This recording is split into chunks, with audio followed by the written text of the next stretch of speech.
Welcome to our channel. Today we how to connect Firebase Auth to Bubble sign-in step by step clearly.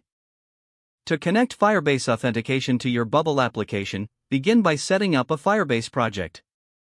Log into the Firebase console at firebase.google.com. Click on Add Project to create a new project.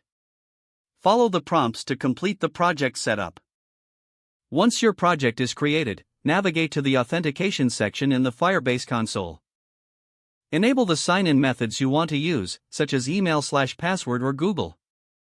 Next, go to the project settings by clicking on the gear icon next to Project Overview. In the settings, locate your Web API key. Now, open your Bubble application editor. Install the API connector plugin if you haven't done so already.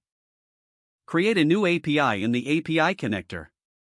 Name the API something like Firebase Author. In the API configuration, set the authentication method to bearer token.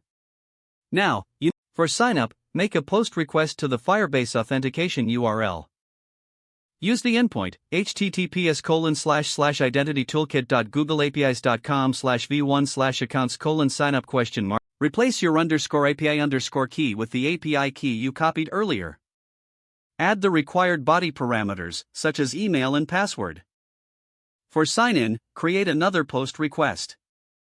Use the endpoint, https://identitytoolkit.googleapis.com/v1/accounts:sign-in with password ?key = sign your _API_. Again, replace your _API_ key appropriately.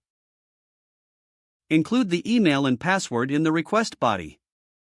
Test both API calls in the Bubble API connector to ensure they work as expected. Next, create a new page or use an existing one for your sign-in interface. Add input fields for email and password, and a button for submitting the sign-in form. Set up a workflow for the button click event. In the workflow, select the Firebase Auth API call for sign-up or sign-in based on your input.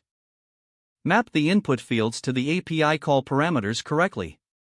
Once the API call is successful, handle user authentication in your Bubble app. You can store the user data in Bubble's database if needed. To protect your app's content, set up privacy rules in Bubble. Don't forget to like this video and subscribe to our channel for more step-by-step tech guides.